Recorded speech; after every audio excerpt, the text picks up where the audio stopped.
आपको लगता है कि आगामी विधानसभा में आप फिर से चुनाव लड़ेंगे? कौन सा पार्टियां से आप चुनाव लड़ना पसंद करेंगे? अब जो पार्टी हमारे 3 साल में आपने क्या क्या जनता के हित में क्या क्या कार्य किया है?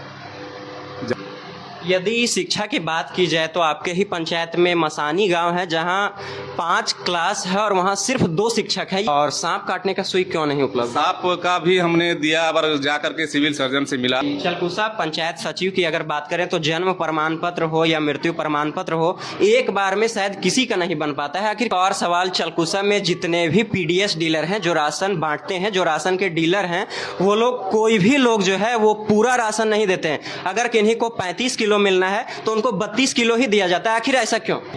चलकुसा प्रखंड में जो बीज वितरण होता है, बीज वितरण में किसानों को पता भी नहीं चलता है और बीज वितरण हो जाता है। आखिर किसान के लिए ही बीज आता है और किसानों को ही।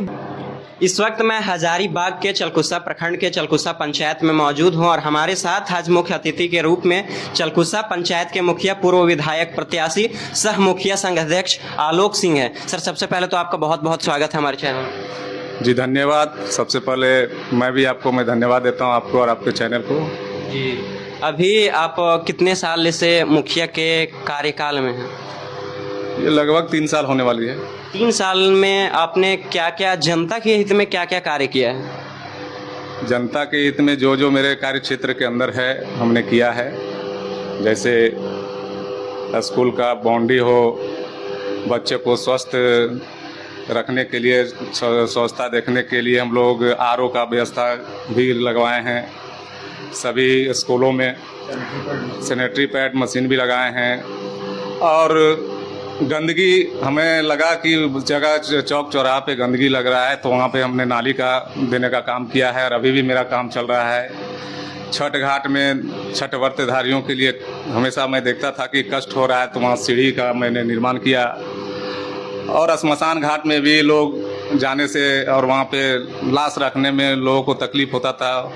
शेड टूटा हुआ था, उसको भी मैंने मरम्मती करवाया, सीढ़ी का निर्माण करवाया। और हमेशा मेरा उद्देश्य रहता है कि चलकुसा का विकास कैसे हो और ख़ास करके शिक्षा के प्रति मैं अधिक जागरूक करवाता हूँ और करते रहता हूँ। हमेशा मैं कभी आंगनवाड़ी हो या प्राइमरी स्कूल हो या पीएम श्री उच्च विद्यालय हो, +2 उच्च विद्यालय हो, वहाँ मैं हमेशा जाते रहता हूँ। मध्याह्न भोजन में क्या क्या खिलाया जाता है, आंगनवाड़ी में बच्चे को क्या पोषाहार दिया जाता है, मैं हमेशा निगरानी रखता हूँ।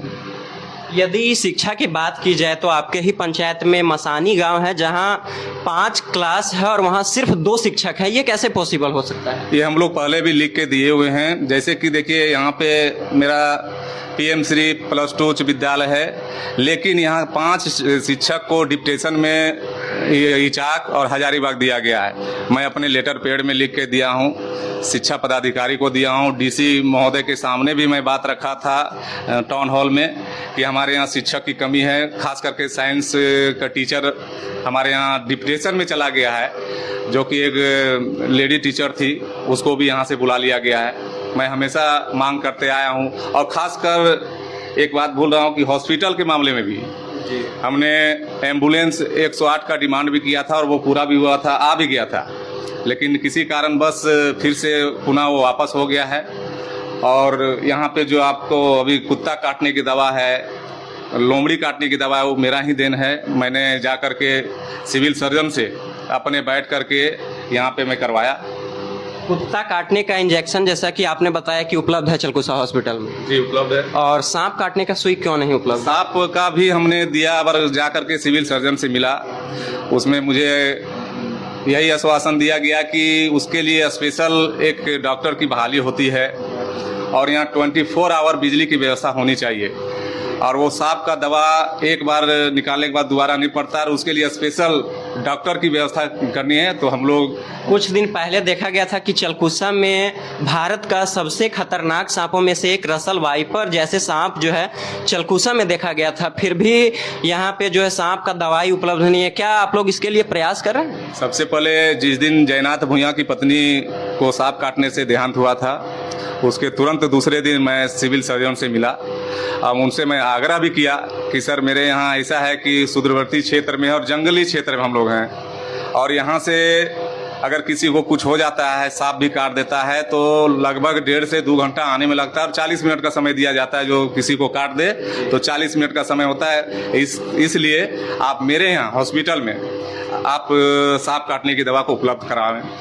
जी, जो बाराडी गांव है चलकुसा पंचायत की, उसकी रोड की स्थिति इतनी बद से बदतर होती जा रही है कि कुछ कही नहीं जा सकती। हर रोज बच्चे जो है वो कहीं ना कहीं कीचड़ पड़ जाती है, स्कूल जाते हैं तो हर रोज कहीं ना कहीं भारी कठिनाइयों का सामना करना पड़ता है। क्या आप इसके लिए कभी इस मामले को आपने संज्ञान में लिया है? मेरे पास देखिए टाइड और अनटाइड की योजना चलती है। अभी हमारे पास टाइड का जो पैसा है उसमें हम नाली वगैरह दे रहे हैं, लेकिन अनटाइड में मेरे पास अभी फंडिंग नहीं है और 2 साल से सरकार फंड हम लोगों को पंचायत में रोक दिया गया है। हम लोग तो चाहते हैं कि हमारे गांव का विकास हो, हर जगह रोड बने, लेकिन जहाँ तक कि 400 फीट हो या 500 फीट मेरे अंदर की चीज़ है मैं दे सकता हूँ, लेकिन कहीं कहीं किलोमीटर 90 मीटर इस तरह का है तो उसमें मेरा फंड नहीं जा सकता है। ये तो विधायक से आप बात कर सकते हैं। कई बार हमने विधायक से भी बात किया। एक हमारा दुमदुमा रोड है जी, जो कि हमारे पूर्व विधायक जानकी प्रसाद यादव जी के द्वारा फर्स्ट बार में हम जब मुखिया हम नहीं थे तो उनसे मांग किए थे। शमशान घाट रोड है, सलेडी रोड है, आपका मसानी रोड है, कस्तूरबा रोड है। मैं जब मुखिया नहीं था तो मैं उनसे करवाया था और आज भी मैं कई बार माननीय विधायक अमित कुमार यादव जी से भी मांग किया हूँ कि यह दुमदुमा का रोड जो है आप जितना जल्द हो सके दे दें, क्योंकि बहुत तरह के लोग एक्सीडेंट करते हैं। अभी लोग तो उधर से जाना भी पसंद नहीं करते, कोई नहीं जाते हैं। क्या कारण है कि एक बार किशोर पासवान को वहाँ पे लोग बांध करके रस्सी से थी जंगल में लोग सकुआ के पेड़ में बांध दिया था। रोड नहीं ठीक है इसके कारण से। और चलकुसा में जो नल जल योजना के तहत जो पानी मिलती है वो यदि 2000 लीटर पानी लोगों के घर तक पहुंचती है तो 5000 से अधिक लीटर जो है वो रोड में ही बह जाती है। क्या आप इसके लिए कुछ आवाज उठाएं? इसके लिए हमने सभी जल सहिया से, सभी मुखिया से मैं बात किया। जागरूकता अभियान के तहत मैंने चिट्ठी निकाला कि अभी आप देखते होंगे तो 50% पानी व्यर्थ में जाता है। लोग कनेक्शन करवाने समय में अपने बारी में करवा लिए हैं, खेत में करवा लिए हैं, कोई अभी तक नल नहीं लगवाए हैं। और इतना महंगा पानी, ये सबसे है कि वाटर ट्रीटमेंट प्लांट है और ये वाटर ट्रीटमेंट प्लांट इलाके में नहीं है चलकुसा छोड़ करके, और इतनी महंगा पानी को लोग व्यर्थ में व्यस्त कर दे रहे हैं। कारण इसका है कि लोग इसके बारे में समझ नहीं रहे हैं। तो हमने कहा है सभी जल सहिया से कि पूरे प्रखंड में एक जागरूकता अभियान, मैंने चिट्ठी भी निकलवाया है अभियंता से, पीएचडी विभाग से, और चिट्ठी सभी ग्रुप में हम लोगों ने डाला है और हो सके तो हम लोग माइक के माध्यम से सभी को जागरूक करेंगे। जी, लगातार देखा जा रहा है कि लगभग 2 वर्षों से जो फिल्टर का पानी है जो नल जल योजना के तहत लोगों को मिलता है वो पानी टंकी से महज 20 कदम की दूरी पर जो है लगातार हर रोज हजारों लीटर पानी बह जाती है।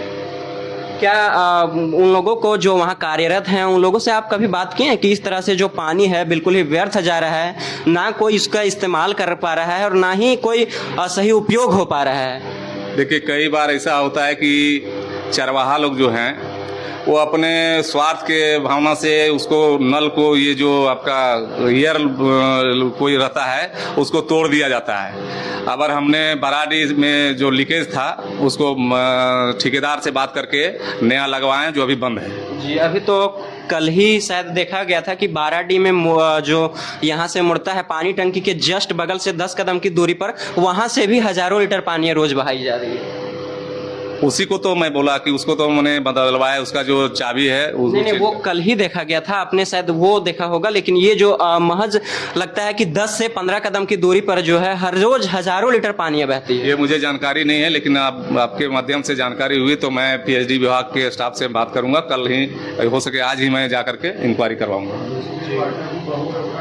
और जो पाइप काट के लिए जो रोड को काटा गया था वो रोड जो है अभी तक नहीं बन पाया है। आप देखते होंगे कि मैन चौक में जो है लगभग 2 फीट नालियां बनी हुई है जिसमें कहीं ना कहीं कहा जाए तो एक्सीडेंट का खतरा हमेशा बना रहता है। क्या आप इसके लिए कभी कोई आवाज़ उठाएं? हमने पीएचडी विभाग के जेई से, एसपीटी से, एसडीओ से इस मामले में बात किया हूँ कि पाइपलाइन में रोड आपने काटा है तो बनाएगा कि, तो उनका कहना है कि जब तक मेरा कार्य पूर्ण नहीं होगा, कार्य पूर्ण होने के बाद मैं पीएचडी विभाग से ही ये रोड का मरम्मती किया जाएगा। उसके बाद अभी देखा जा रहा है कि लगातार लगभग जब से गर्मी पड़ा है बिजली की समस्या जो है वो काफ़ी खराब हो चुका है। लगातार आप भी देख रहे होंगे कि कई दिनों से जो है बिजली की व्यवस्था बिल्कुल ही खराब हो चुकी है, जिससे कहीं ना कहीं जो आम जन हैं जिनके घर सोलर प्लेट अवेलेबल नहीं है, जिनके घर जनरेटर अभी अवेलेबल नहीं है, जिनके घर इन्वर्टर अवेलेबल नहीं है, वो लोग काफ़ी परेशान हैं। क्या आप बिजली विभाग से बात की है इस मामला को लेकर? सबसे पहले कहेंगे कि बिजली के मामले में हम लोग को सौतेलापन किया जा रहा है। हम लोग जब से कोडरमा जिला से कनेक्शन करवाए हैं तब से यह बिजली की व्यवस्था लचर हो गई है। हम लोग का हजारीबाग बरकट्ठा से आया था, वो काफ़ी अच्छा था, 18 घंटा 20 घंटा बिजली हमको मिलती थी। मगर जब से कोडरमा में हम लोग जुड़े हैं मात्र 6 घंटा 4 घंटा 5 घंटा इस तरह का मिलता है। कारण है कि हम लोग को मात्र 50 एम्पियर बिजली दिया जाता है और यहीं आप बरकट्ठा चल जाएंगे तो 500 एम्पियर बिजली रहता है, 300 एम्पियर खाली रहता है, 200 एम्पियर में ही यूज होता है। लेकिन हम लोग त्राही माम हैं यहाँ के परसाबाद से, आपके पिपचो से, डंडाडी से, हमारे स्टाफ को भी लोग डांटा जाता है कि जितना मैं देता हूँ उतना यूज करो और हड़का करके रखा जाता है। हम तो चलकुसा जो पावर हाउस है उसमें जब बिजली के लिए परसाबाद से बात की जाती है तो लगातार बंद ही करने का आदेश रहता है, आखिर क्यों? एक छोटा सा पावर सब स्टेशन में बिजली हम लोगों को नहीं मिल पा रही है तो बड़ा क्या मिलेगा। हम लोग को जब से बोले ना कोडरमा जिला से जब हम लोग हटेंगे तभी बिजली मिल पाएगी, अन्यथा हम लोग को बिजली कभी नहीं मिल पाएगी। तो जनता का भी कहीं ना कहीं मन है कि हम लोगों की जो बिजली कनेक्शन है वो कोडरमा से हटाकर और बरकट्ठा कर दिया जाए ताकि हम लोग को जो है बिजली की अच्छी व्यवस्था मिल पाए और कहीं ना कहीं से छात्र छात्राओं को भी काफ़ी प्रभाव पड़ता है, जिससे वह कहीं ना कहीं कही जाए तो वो पढ़ नहीं सकते। जो आम किसान हैं वो अभी बरसात का दिन है, हर रोज काम करके आते हैं, सोने का टाइम होता है और बिजली कट जाती है। क्या कुछ कहना चाहेंगे? क्या आप बरकट्ठा में जो कनेक्शन चलकुसा जो पावर हाउस है उसकी कनेक्शन जो है बरकट्ठा में कराने के लिए विधायक से या सांसद है जिनसे भी हो पाएगा, क्या आप इसके लिए बात करेंगे? हमने माननीय विधायक जी से बात किया है और कई बार बात हुई है।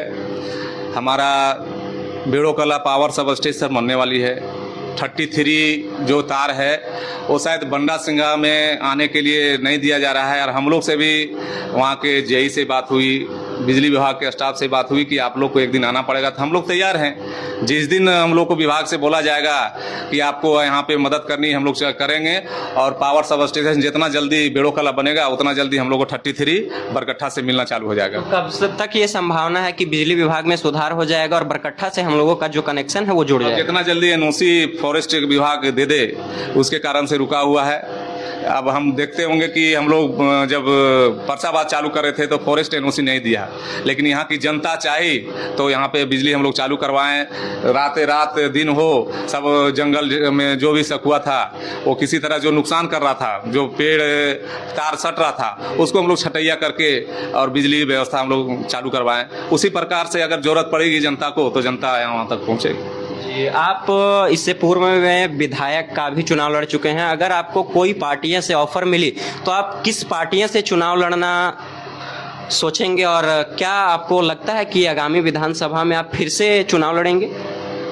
फिलहाल अभी तो मेरा ये ऐसा कोई विचार नहीं है, लेकिन जनता की सेवा के लिए हम आए हैं तो अगर मौका मिलेगा तो जनता की सेवा और बढ़ चढ़ के हम करेंगे। कौन सा पार्टियों से आप चुनाव लड़ना पसंद करेंगे? अब जो पार्टी हमारे राष्ट्रीय पार्टी अगर हमको दे तो हम उसमें तैयार हैं।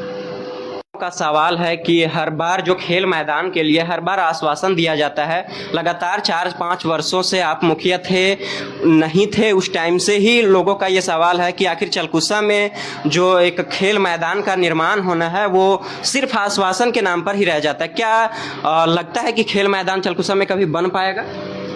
देखिए, हम लोग यहाँ के स्टेडियम प्रखंड स्तरीय स्टेडियम 2019 में सारा एस्टिमेट वगैरह बन गया था स्पेशल डिवीजन में 1,25,00,000 का हर प्रखंड में, जिस समय बरकट्ठा बन रहा था उसी समय हमारे माननीय विधायक जानकी यादव जी थे। हम लोग स्पेशल डिवीज़न में बैठ करके इसका एस्टिमेट बनवाए थे चलकुसा के लिए, लेकिन 2019 के बाद इसकी फाइल में दब गया है, हम लोगों को पता नहीं है। लेकिन मेरे तरफ से प्रयास रहा है कि मैं पंचायत स्तर से भी खेल मैदान बनाऊं, लेकिन फॉरेस्ट का एनओसी के लिए हम कई बार उत्तरी छोटा नागपुर वन विभाग में, हम हजारीबाग में गए, लेकिन खेल मैदान के लिए मुझे एनओसी नहीं दिया गया। इस कारण से हम खेल मैदान नहीं बना पाए हैं।